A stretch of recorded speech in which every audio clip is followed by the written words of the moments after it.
ऐसे कीर्तन है बस नहीं ना, दोनों हाथ उठा के, दोनों हाथ उठा लो एकदम ईमानदारी से। पीछे वाले भी जोर जोर से चिल्ला के ना, ऐसे लगना चाहिए कि जो भी वाकई में प्रोग्राम होते और जिन मन नहीं आए तो मन पछतात रह जाए। जैसे ताली बजाना है, ठीक है? Ready, 1 2 3 और जो भी के मजा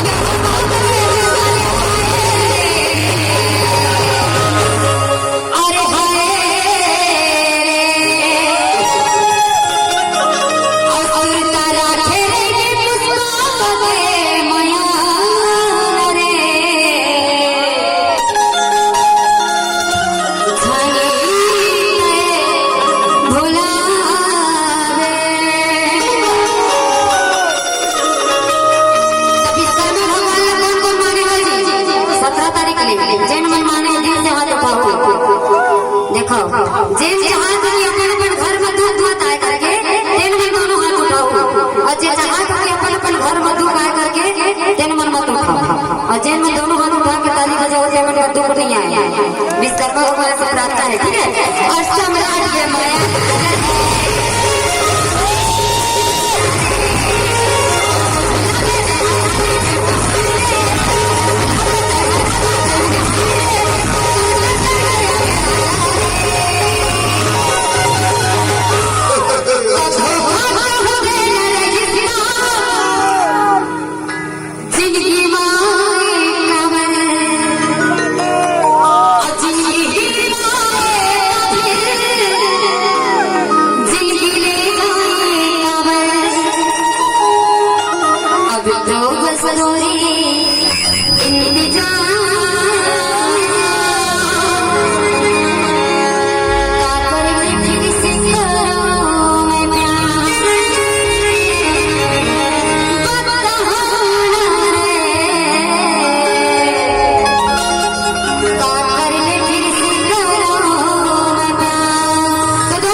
एक कुर्सी में बैठे तो मैं पढ़ देखा तो मन सब अपन अपन हाथ लगा के बैठे।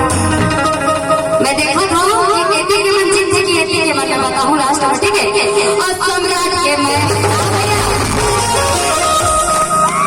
ये सब अपन अपन मोबाइल लगे से बताया था जी। और तो रात का देखते कि पिछड़ों के मोल देख को जाता पीछे वाला तो हर बात ये मन तो दोनों को गिरा दिया है। ये मन तो मोरे से तो जान जा ओके ना देख विकास का थोड़ा टीम लेके बैठे ऐसे क्या? और सम्राट के मैं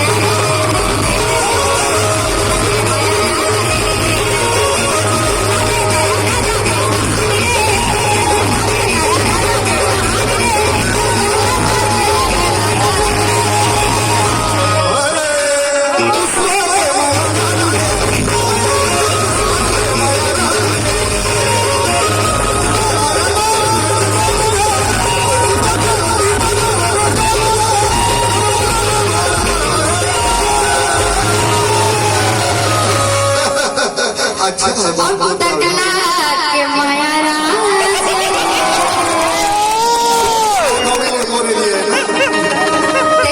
सम्राट के लिए ताली हो जाए ना। अब टकला के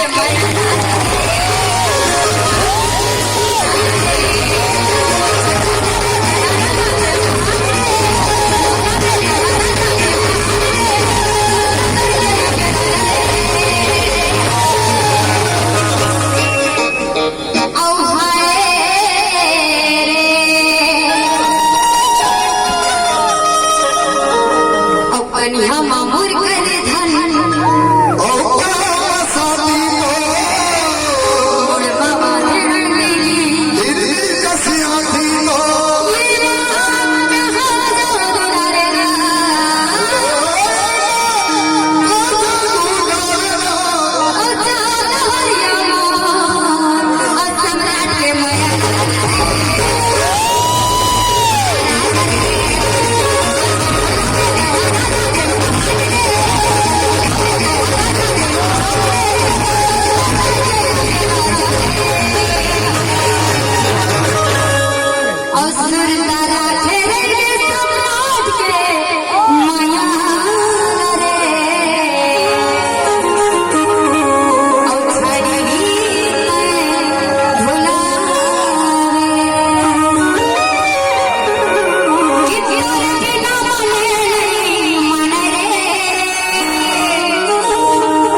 सब राशि जाता और घेरी घेरी घेरी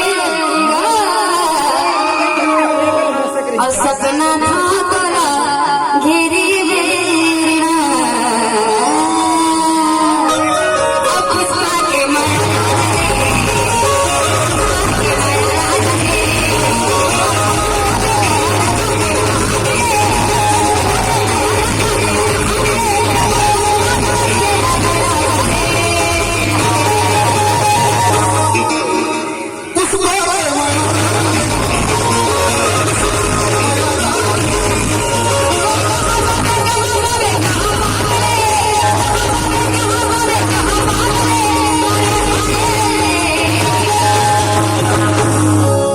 जोगी की कौन कौन होती है? मजा आते जोर से बोला जोर हाथ उठा के खड़े होती हूँ मन को थोड़ा ऐसे कर दो अगर बस हाँ जोगी के माया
काका सब बैठे जाता ऐसे लागत है कि कोनो कोनो बर्तन उर्तन में निधि रहा है हम के थोड़ी ना नहीं ना सब मान हो क्या है कि इसमें जल्दी जल्दी आ गया है अगर नहीं धो रहे हो ऐसा पता चीज काल में धोके चलेगी बिल्कुल मैं जानदार हूँ बढ़िया मान जी ठीक है तो दोनों हाथ उठा लो तू हम लोग मुझे जाओ करवा आज चोरी के मजा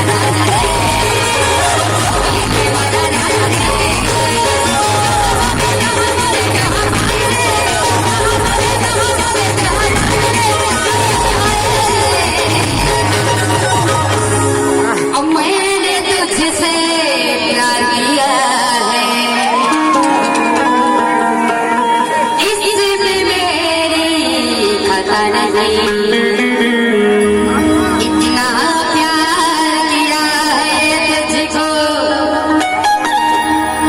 इसका मुझको पता नहीं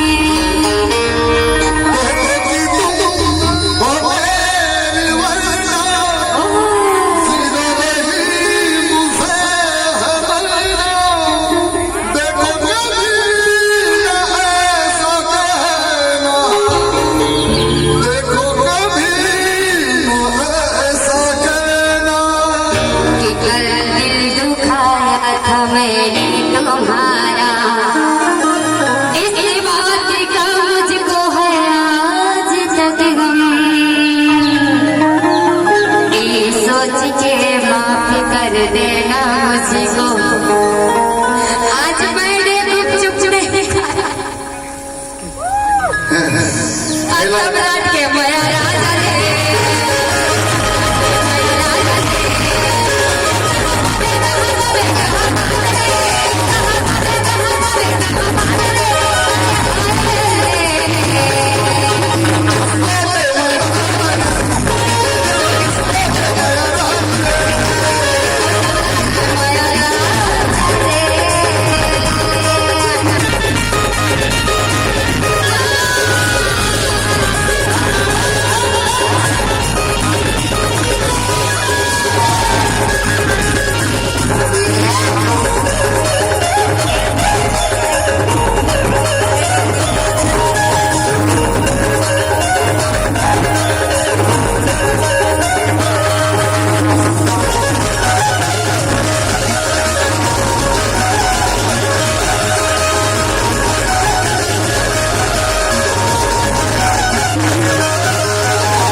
जाए बहुत ऊपर से जाए औ हाय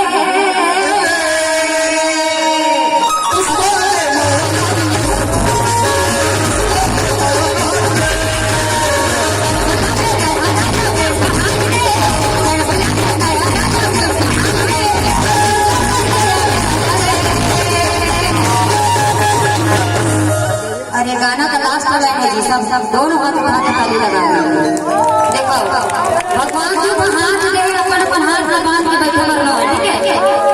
ईमानदारी से जेब में 2 हाथ दे बजाओ। मैं देखा था इसी अंधा मन का कहते हाँ बर्गर रोड के नीचे में बैठे थे, मतलब तो देखा था ऐसे करे नहीं चलता, दोनों हाथ उठा के बजाना है। कहेंगे क्या अब पुष्पा के माया